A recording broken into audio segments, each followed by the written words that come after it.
Hey everybody, welcome to the final tumbling shape, which is of course the hollow position.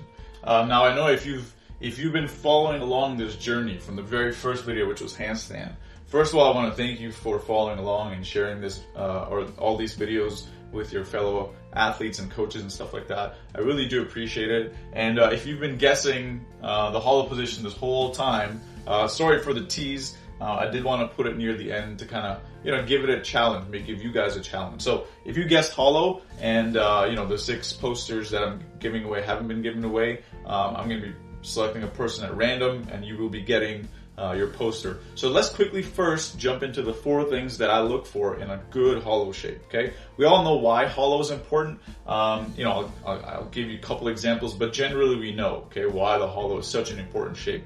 But are you doing them correctly, okay? So the first thing that I say is the B and B contact rule, okay?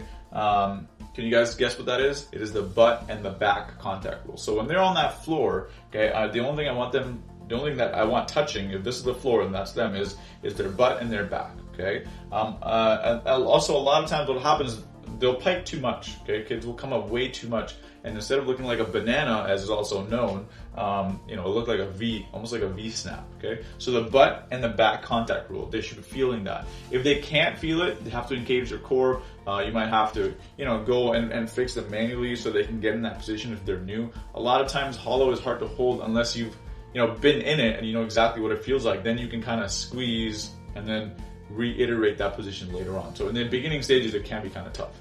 Second thing I look for is, of course, those earmuffs, okay? I think that is the most used correction I have in this poster. Could be wrong, but I think I've used it quite a bit. So obviously there's a reason for it. When you're in that hollow position, you're using that shape to set for back tucks, layouts, pikes, fulls, whatever, right? And we always want to train them arms to ears. This is one of the biggest things that I can tell you. If you have younger athletes, it's actually a blessing, because if you teach them this way now, if you teach them these shapes and you hammer in arms to ears, when they get to those higher level skills, you don't have to worry about, hey, they're tossing their head back, what do I do? It'll just, because if this is all they know, then that's all they will ever do. Does that kind of make sense? I hope it does, okay? Third thing I'm looking for is the belly button to the floor, okay? A lot of times when you follow the B and B contact rule, the butt and the back, there'll be a slight arch in the back, okay? So, there's their butt, then their spine will be really arched, and then there's their back, and then their head. Kind of looks awkward, okay? They feel like they're doing a hollow, but they're not, okay? So you want them to make sure that you tell them that they get their belly button down to the floor, so you guys can see the difference. I can be on the floor like this, or I can be on the floor like this, squeeze, okay? Core engaged, okay? And that's called spinal flexion, by the way. So we want to make sure they're hitting spinal flexion, because that's the key component of the hollow, okay? Because when they're coming out that back handspring or coming out that round off, okay, the reason we do hollow is just because it's such a strong shape, right? There's transfer of power. But if they're like this and they're pretending like they're doing hollow, they might do damage to their spine, maybe not, but at least they won't have the power transfer, which is exactly what we need in tumbling. We want to conserve that momentum as much as possible, okay?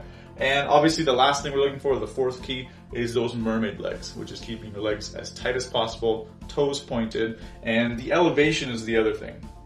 Okay, again, what'll happen is, this is as far as I would like to go. Actually, I'm gonna throw up a picture of the hollow position up here, somewhere it's gonna be floating. And you'll see the arms coming up. That's as far as I want their hands to go. Okay, any more than what's listed on this illustration here, any higher, and I'm not going to use that. Then it becomes that the V or that pike shape that you don't really want. Okay, so again, a couple cool things that I'll point out is, if you look at the hollow position and the front support position, it is literally the mirror opposite, and so is the candlestick. Okay, these 3 shapes are very similar. In fact, I think my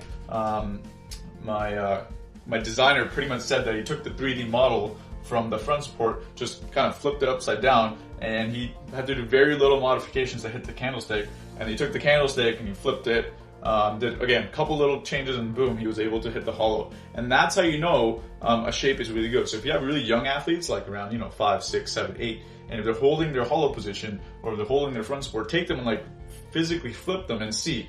Okay, does it become a candle? If it does, you know that shape is really good, okay? If it doesn't and it morphs into something else, either they were too loose or we're not tight enough, okay? So those are the advantages of the hollow position. All right, guys, thank you so much for keeping up with the 12 shapes and sticking with me. through this whole little session that we got going on. If you missed any of the videos, please head over to my YouTube or my video section in the Addicted to Tumbling page, and you'll see all of them there. I've also linked it up in case you want to take a look at it. Now, you're probably wondering, how can I grab one of the posters? Well, there's a pre-order available right now.